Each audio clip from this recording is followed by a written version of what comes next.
Em mais uma semana turbulenta no mercado e na economia brasileira, o ministro da Economia, Paulo Guedes, afirmou que o Brasil não está sincronizado com a economia mundial. Para ele, o país tem capacidade de reagir à crise global causada pela pandemia do novo coronavírus. A pergunta que não quer calar: por que não reagiu até agora? Onde estão os empregos prometidos em campanha?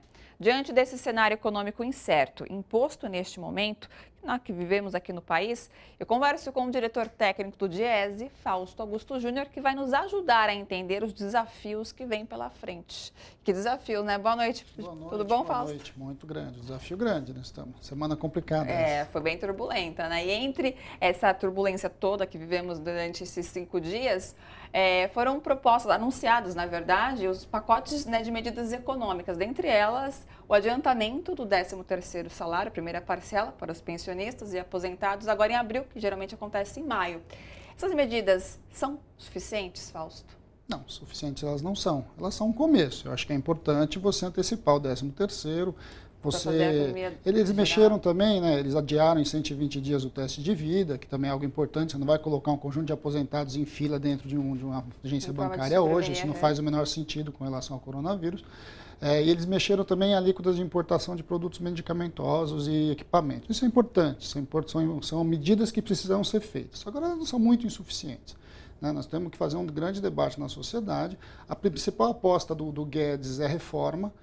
Mas a gente não faz reforma quando tem um terremoto, a gente não faz reforma quando tem uma enchente. Reforma a gente faz numa situação mais tranquila, em que a sociedade está discutindo com tranquilidade o futuro dela, as mudanças que precisam ser feitas. O momento agora é um momento emergencial. O momento emergencial precisa de medidas que sejam medidas que possam ser aplicadas muito rapidamente, que contenham, de um lado, a questão do crescimento do vírus, ou seja, que a gente lide com a doença, com o Covid-19, e, no outro lado, com medidas econômicas que enfrentem uma crise global que está claramente vindo. E o Brasil não está preparado para isso. O Brasil, ao mesmo tempo, está sim vinculado a essa economia global. Que ele diz que não, né? Não, é só a gente olhar para a Bolsa, o que aconteceu com a Bolsa essa semana. A Bolsa, ela despencou, o dólar passou de R$5, depois voltou um pouquinho. Importante, por que a Bolsa hoje, por exemplo, ela subiu e por que o dólar caiu um pouquinho hoje? Não foi por causa de uma intervenção do mercado brasileiro ou do governo brasileiro, foi por causa de uma intervenção do governo americano. Então isso dá para a gente entender como é que essas coisas estão todas vinculadas. Não tem como separar. Do ponto de vista de medidas, são várias medidas, a gente passaria muito tempo aqui, mas eu acho que do ponto de vista que interessa aos trabalhadores, nós precisamos de medidas que coloquem a possibilidade do trabalhador lidar com a situação de crise que está posta e uma crise epidemiológica. Não é uma crise só econômica, nós temos uma crise de saúde. Eu vou te dar um exemplo bem simples, nós temos que lidar com a questão dos atestados médicos. A própria equipe médica, os médicos estão dizendo que se você não está muito bem, não vá todo mundo até o hospital, porque hospital e pronto-socorro, se dependendo de como a curva virar ou acentuar, vai encher muito de gente e aí você vai ter muitos problemas de atendimento, inclusive dos casos mais graves. Só que o trabalhador hoje, para ele não ter o dia dele descontado, ele precisa de um atestado. Nós precisamos acabar com isso, pelo menos nesse período. Tem que ter muito claro. Nós temos que ter viabilidade de trabalhar em casa, nós temos que proteger as gestantes, nós temos que proteger os trabalhadores mais velhos. Como é que a gente pode fazer isso? A gente pode expandir a licença maternidade, a gente pode expandir os auxílios doenças que estão na fila ali do INSS para voltar, a gente precisa andar com a fila do Bolsa Família, a gente precisa garantir renda, porque não se morre só da doença, se morre das consequências que essa doença vai causar. Sim. Não necessariamente a pessoa vai morrer do coronavírus, mas ela pode morrer de outras doenças, inclusive, que vão estar no meio desse enrosco todo. Nós precisamos investir. O governo precisa mexer nos limites fiscais que ele mesmo estabeleceu lá na PEC do Fim do Mundo, lá na EC 95, na própria regra de ouro. Por quê? Porque essas são limites que são limites de uma discussão de normalidade. Nós não estamos em normalidade. Estados e municípios são onde as pessoas irão buscar hospitais de atendimento médico. Eles não vão em hospitais federais, até porque só temos muito poucos. Eles irão em hospitais estaduais, irão em postos de saúde e hospitais municipais. Estados e municípios precisam de recursos urgentes para poder conseguir lidar com a doença. Nós precisamos liberar recursos para, por exemplo, construir hospitais. Tem muito hospital sendo construído, tem muito hospital parado a sua construção, tem hospital sem equipamento. Bem, nós temos uma infinidade de situações no Brasil. Precisa ser resolvido muito rapidamente. o governo precisa liberar recurso para isso, e esse recurso inevitavelmente vai ultrapassar esses limites que a gente tem fiscais A Europa colocados. mesmo já começou a fazer isso, né? Investiu, abriu os cofres, enfim. E não tem como, e você vai ter que contratar mais servidores, ou seja, nós vamos ter que criar outras lógicas de contratação de servidores, porque nós precisamos de profissionais da saúde.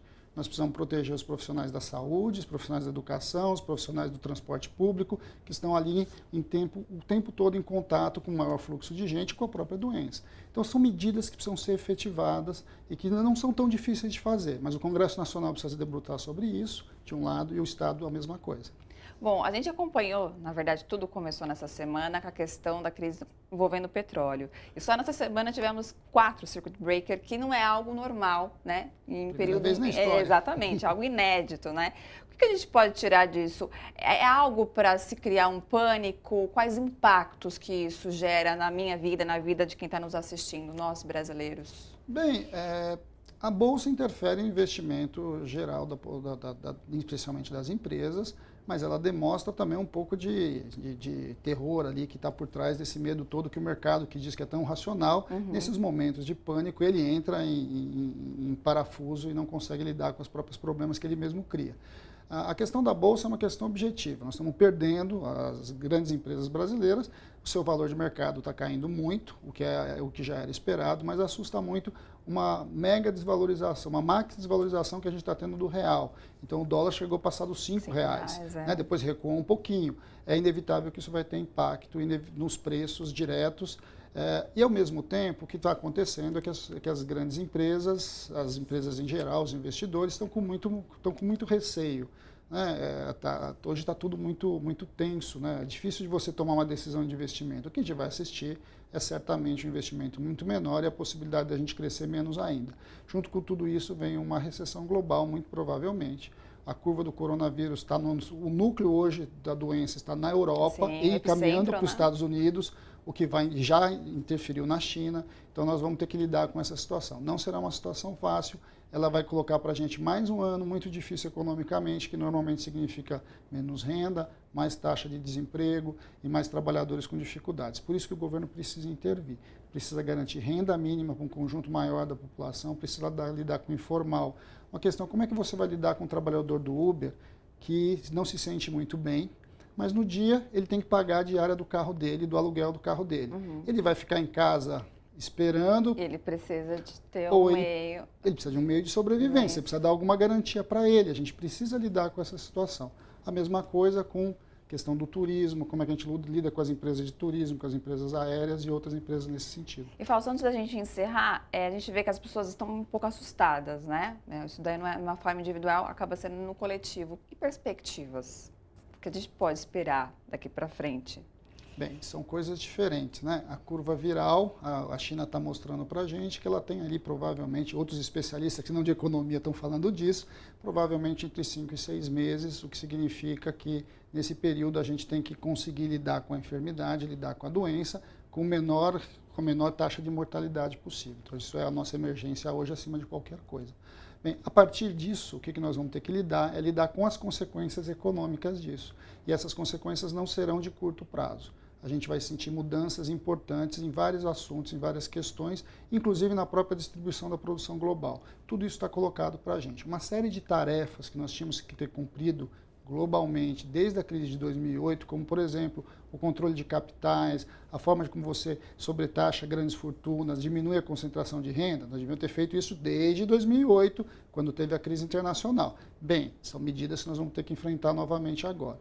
E voltando, reforma a gente faz em momento de tranquilidade. Se a gente tivesse feito essas reformas do ponto de vista de melhorar a distribuição de renda, a gente chegaria num outro patamar. Agora não adianta achar que nós vamos mexer com isso, nós vamos mexer com isso no momento seguinte. Perfeito. Fausto, mais uma vez, obrigado pela sua participação. Semana que vem, sempre aqui. conto com a sua Até presença. a próxima.